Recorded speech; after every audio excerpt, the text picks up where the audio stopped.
All Out is in the books, and you're here asking yourself what just happened. Let's go over the show. We are back again once it's Chicago, hopefully for the last time for a good long while. We had, I believe, we have 4 matches on the pre-show and a special appearance, but the matches on the pre-show were the Acclaimed defeating the Iron Savages, it was a little odd having the Acclaimed open up the pre-show. Then we had the Premier Athletes versus Dustin, Rhodes, Hologram, and Sammy Guevara, with the faces winning there. We had the Gun Club versus the Dark Order. The Gun Club won there.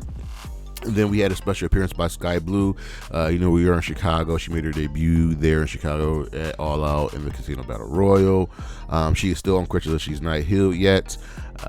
Mariah May came out, did not do her celebration, and hurt her.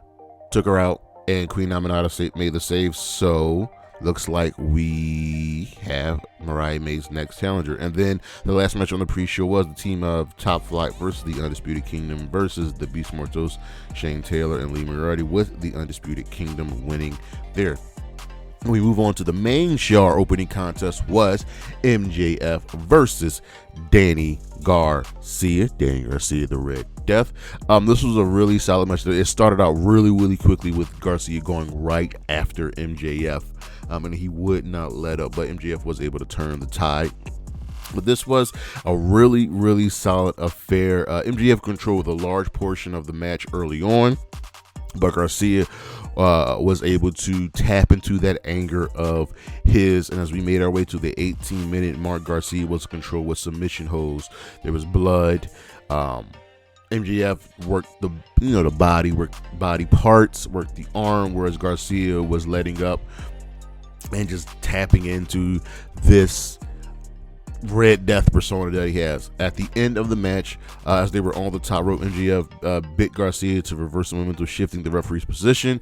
MJF then gave Daniel Garcia a low blow, hit him with the jackknife cover. 1, 2, 3. MJF won the match here. In a second, I thought Daniel Garcia was going to win this match, but he got his heat back after the match as MJF faked a handshake, tried to kick him, and Garcia gave him the power driver off of the top rope, and he was pumped up. Daddy Magic was on commentary representing his boy. This was an excellent match. Garcia had the match won, but MJF did his thing, and nobody's really hurt here. MJF is not hurt for cheating. Garcia is not hurt for losing. Swerve and Hangman were locked into their locker rooms with security surrounding them until the main event. Then we had the Young Bucks defending the AEW World Tag Team Championships versus Claudio Castagnoli and Wheeler Yuta, and this was a good match. It was really solid.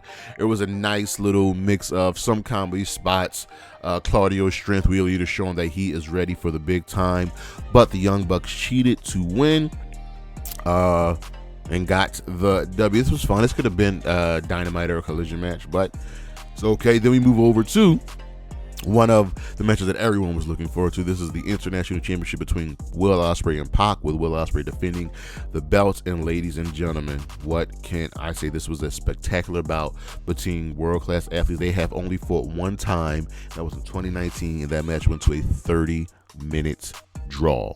Let that sink in. So we have not had a clear definitive winner between these two. And as this match was going on, Ricochet was watching backstage. This was such a good match. They had counters for each other. They kept trying to one-up each other, both hitting Phoenix splashes off the top rope to the outside. And it was a matter of who's going to give first, who's going to make that first mistake, or who's just going to sneak out to that big move. And it was Will Ospreay as he hit a hidden blade to win this match. This was really good. That last portion, the last I want to say 3 minutes, were just big moves and near falls. Fans were chanting "Fight Forever," but the hidden blade was able to get the job done. Put into a precarious position after them was Willow, Nightingale, and Kris Statlander for the Chicago Street Fight. And ladies and gentlemen, for me, this was my match of the night. Yeah, because they were in a hard spot, they had to get the crowd going again, and that's exactly what they did. This thing went wire to wire, bell to bell. Like, There was an early cannonball attempt. There was death volley drivers on the apron. Stat blocked it, right? And then Stat just powerbombed Willow through the Spanish announce table. Then, as Stat put her through the table ringside, Willow moved. Stat crashes through the table. Like, there was so much great stuff going here. Willow pounced Stat through the ringside. They brought up the ramp, and Willow had secretly taped some light tubes over the entranceway. Knocked Stat out with those. Stat was bleeding. Willow's bleeding. Stat ended up sparing Willow off the stage through some tables. Stokely was gone. He just ran. They made their way back into the ring, battling with chains. There's a black bag with thumbtacks. Willow countered. Well, not really countered. She dodged Stat's axe kick, and Stat just took a split right into the thumbtacks. And these two were balling. There was a Spanish fly off of a tower. These aren't small ladies. And I just love the intensity that they had in the end. Stat hit a tombstone power driver, wrapped the chain around Willow's mouth, and made her tap out. This was so good. Renee was interviewing Will Ospreay backstage, and Ospreay called out Ricochet, and Ricochet was like, "We got this. We gonna do this." Then we had the fatal four-way for the Continental Championship with Kazuchika Okada defending against Orange Cassidy, Mark Briscoe, Konosuke, Takeshita, and this gave me everything that I wanted. There was great comedy spots. There was a nice slow cool down section where everybody was just hitting vertical suplexes on each other, where Orange Cassidy could not hit a suplex on anybody because he was the smallest man. We had the conglomeration, like, we love each other, but we gonna win this belt, and they fought each other.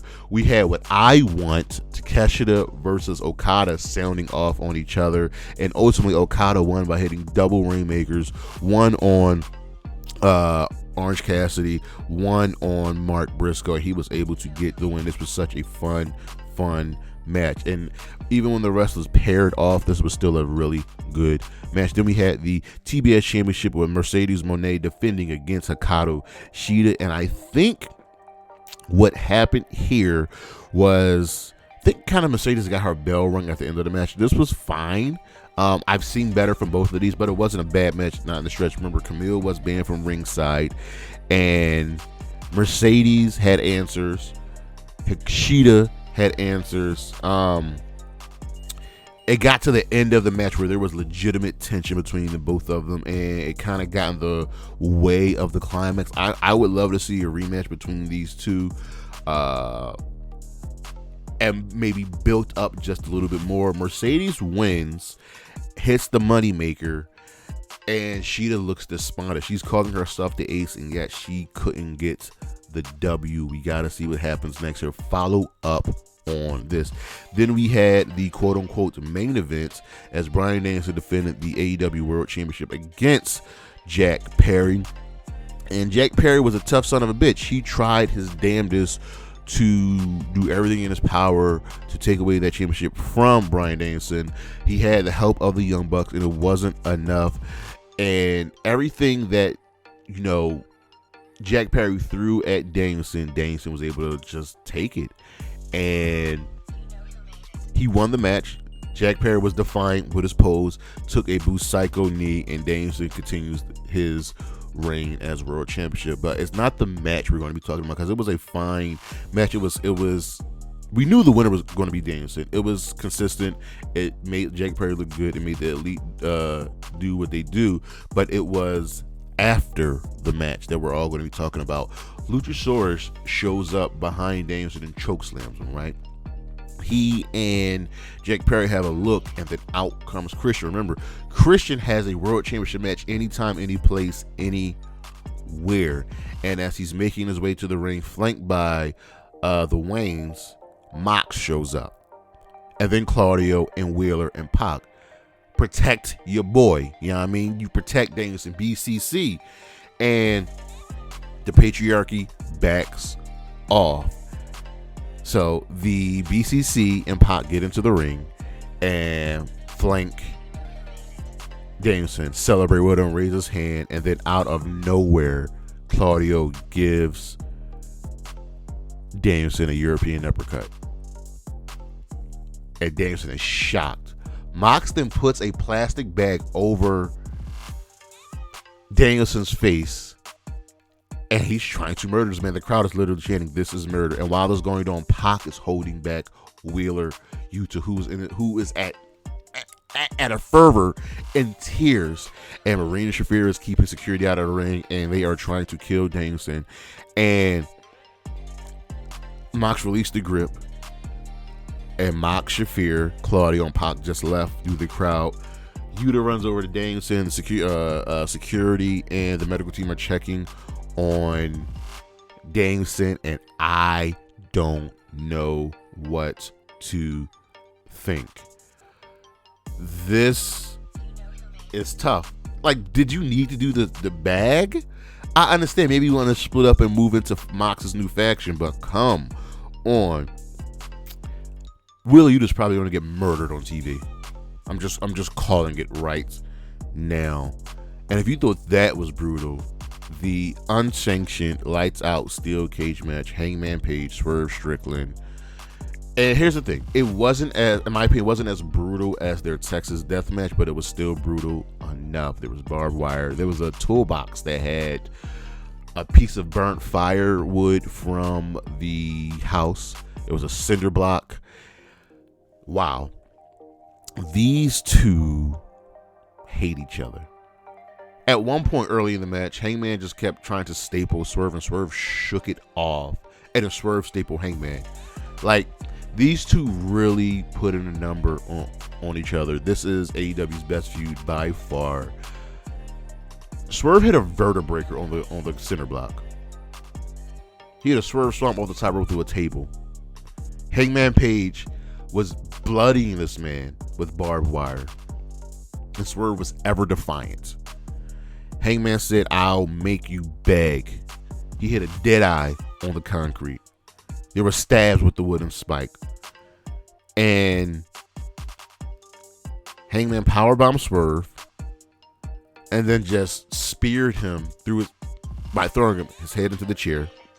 He then pulled out a needle and stuck it in Swerve's mouth. I think it was a hypodermic needle to numb him, and then gave him the coldest of cold chair shots. The camera like switched out so we couldn't see it, but you heard it.